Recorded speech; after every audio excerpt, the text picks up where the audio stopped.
یہاں تو اس گھر میں تو فقیری ہے.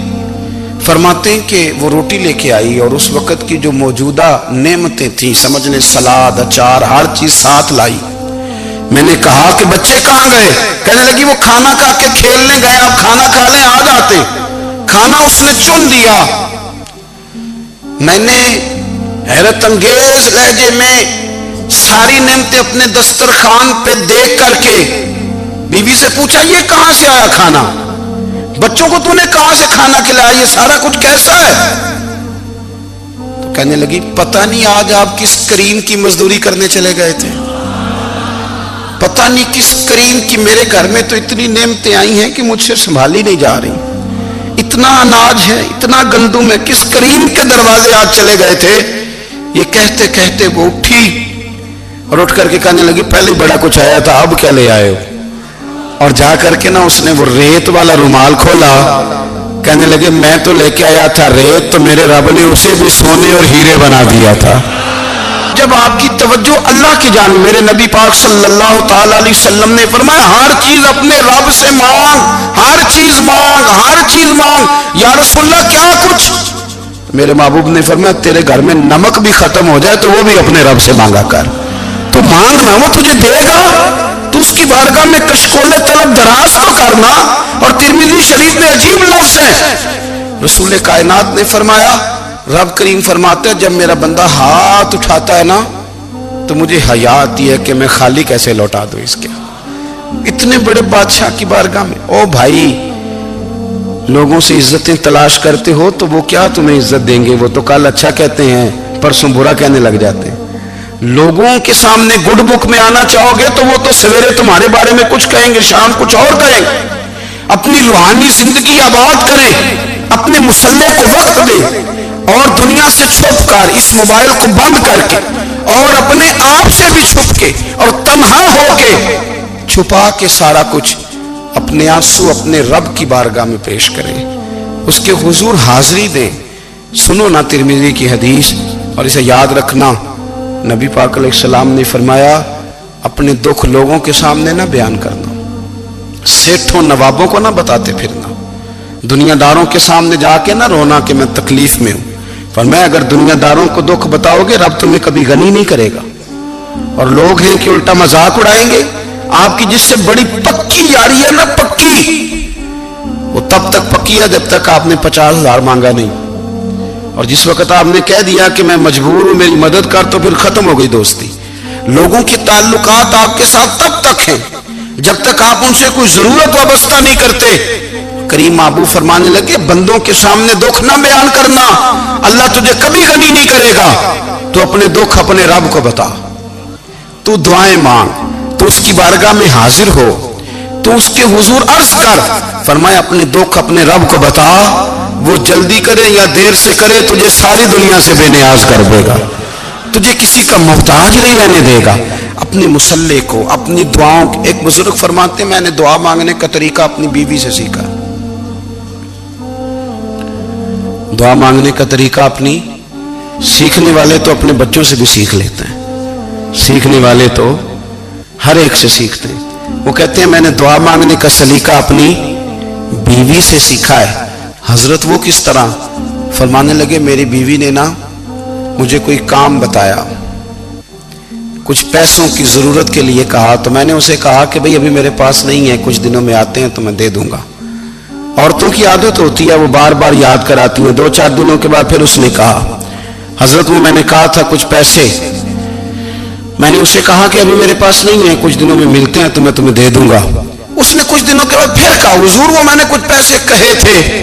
فرماتے میں نے ڈانٹ دیا، میں نے کہا کہ کیا تو روز مجھے شرمندہ کرتی ہے، کہا نا میرے پاس نہیں ہے، ہوں گے تو دے دوں گا، تو روز یاد کراتی ہے. فرماتے ہیں اس نے پہلے تو میری ڈانٹ کو سہا، پھر میرے سخت جملوں نے اس کی آنکھوں میں آنسو پیدا کر دیے، پھر اس نے اپنے آنچل میں اپنے اس دکھ کو سمیٹا اور پھر اس نے ایک جملہ کہا تو میں رو پڑا اور مجھے اپنے رب سے مانگنے کا طریقہ آ گیا. مجھے کہنے لگی حضرت جی آپ نے ڈانٹ دیا میں نے سہ لیا، پر آپ ہی میرے شوہر ہیں، بتائیں نا آپ سے نہ کہوں تو میں کس سے جا کے کہوں. فرماتے ہیں میں رو پڑا اور میں کھل کے رویا اور میں تڑپ کے رویا اور پھر میری سستیاں بند گئی. تو مجھے کہنے لگی آپ کو کیا ہوا؟ میں نے کہا مجھے بھی دعا مانگنی آ گئی ہے. جب میں اسے کہوں گا نا اللہ تو ہی میرا رب ہے، میں تجھ سے نہ کہوں تو میں کس سے جا کے کہوں؟ میں کیوں کسی بندے سے سوال کروں؟ میں کیوں کسی دنیا دار سے کہوں؟ میں تیرے بندوں کا، نیک بندوں کا وسیلہ لے کے، تیرے محبوب کی غلامی لے کے تیری بارگاہ میں آیا. تجھ سے نہ مانگوں تو کس سے مانگوں؟ سمجھ آ گئی ہے. جب میں اس رنگ میں مانگوں گا تو پھر رب میرے اوپر بڑا ہی فضل فرمائے گا، وہ میرے اوپر بڑی رحمت کرے گا، وہ میرے لیے آسانیاں کرے. عزیز دوستو، ہم اس طرح کرنے لگ گئے ہیں کہ ہم نے نا اپنے تعلقات پر اعتماد کرنا شروع کر دیا ہے. میرے تعلقات بہت ہیں. ہم نے اپنی دولت پر اعتماد کرنا شروع کر دیا ہے. میرے پاس دولت بہت ہے. ہم نے اپنے علم پر، اپنی شہرت پر اعتماد کرنا شروع کر دیا ہے کہ میرے پاس فلاں چیز بہت ہے. یاد رکھنا، جب بے نیاز اپنی صفت بے نیازی دکھاتا ہے تو بڑی بڑی دولتوں والے مجبور نظر آتے ہیں. بھائیو، جب انسان کا رشتہ اپنے مالک کے ساتھ ہوتا ہے پھر تو غم بھی کچھ نہیں کہتے، پریشانیاں بھی کچھ نہیں کہتی. پھر تو زندگی صبر والی، پھر تو زندگی توکل والی، پھر تو زندگی بھروسے والی. پھر انسان اپنے آپ کو رسوا نہیں کرتا. دنیا داروں سے امیدیں اس کی ختم ہو جاتی، امیدیں اللہ رسول سے لگا لیتا ہے. مضبوط ہو جاتا ہے، مضبوط، طاقتور ہو جاتا ہے، خوددار ہو جاتا ہے، باوقار، باعزت ہو جاتا ہے. حضرت بہلول دانا رحمت اللہ علیہ بیٹھے تھے تو ہارون رشید حج کر کے آ رہا تھا. تو رستے میں حضرت شیخ سے ملاقات ہو گئی تو السلام علیکم کے بعد کہنے لگا حضور کوئی حکم ہو تو بتائیے گا. تو حضرت بہلول دانا فرمانے لگے تیرا رب کون ہے؟ اس نے کہا اللہ. تو فرمایا میرا کون ہے؟ کہا اللہ. فرمانے لگے تو بڑا ہی بیوقوف ہے، کیا تو یہ سمجھتا ہے کہ رب ہارون رشید کو تو دے گا اور بہلول دانا کو بھول جائے گا؟ تیرا بھی وہی رب ہے، میرا بھی وہی رب ہے. اس نے اگر تجھے دے کے آزمایا ہے تو ہو سکتا ہے مجھے نہ دے کے آزما رہا ہو. جب اس کی حکمت کے تقاضے ہوں گے تو عطا کرے گا اور دے گا. تو جا اپنا کام کر. بھائی، اپنی روحانی زندگی، اپنی عبادات، اپنے وظائف، اپنے روزمرہ کے معاملات، اپنی دعائیں، اپنا استغفار. دیکھو کوئی مشکل کام تو نہیں. 2 رکوع ہیں سورہ واقعہ کہ اگر رات کو پڑھ لی جائے تو. میں کس طرح یہ بات بیان کروں کہ تعویذ بانٹنا آسان ہے اور وظیفہ بتانا مشکل ہے. سارا دن تعویذ بانٹیں تو لوگ لینے کو تیار ہیں، اور اگر آپ وظیفہ بتائیں تو کہتے ہیں تو مشکل کام ہے. او خدا کے بندے، اگر آپ کا تعلق قرآن پاک کے ساتھ مضبوط ہو، قرآن پاک کے ساتھ اگر آپ کا رشتہ ہو، لوگ سفارشیں ڈھونڈتے ہیں نا دنیا میں، کوئی تعلق مل جائے تو میرا کام ہو جائے. دنیا میں اتنا مشکل معاملہ ہے، آخرت میں مجھے بتائیے گا کتنا مشکل معاملہ ہوگا. میرے نبی پاک صلی اللہ تعالی علیہ وسلم نے فرمایا جو لوگ سورہ ملک پڑھا کرتے تھے نا، سورہ ملک، یہ سورت ملک قیامت میں ان کی سفارش کرے گی اور اس طرح کرے گی کہ کہے گی اے اللہ یہاں اس بندے کو جنت میں داخل کر دے یا مجھے قرآن پاک سے علیحدہ کر دے. تو رب فرمائے گا جا اس کا دامن تھام کے اسے جنت تک پہنچایا. آپ بات کو سمجھیں، جب آپ کے تعلقات اپنے معاملات کے ساتھ مضبوط ہوں گے. یہ نبی کریم نے وعدہ کیا ہے کہ تو سورت واقعہ پڑھ تیرے گھر میں فاقہ نہیں آئے گا. حضرت عبداللہ ابن مسعود رضی اللہ تعالیٰ عنہ بیمار تھے تو حضرت عثمان غنی رضی اللہ تعالیٰ عنہ تیمارداری کے لیے تشریف لے گئے اور جا کر کے کہا کہ آپ بڑے بیمار ہیں، آپ کی بیٹیاں زیادہ ہیں، میں چاہتا ہوں کہ خزانے میں سے کچھ مدد کروں.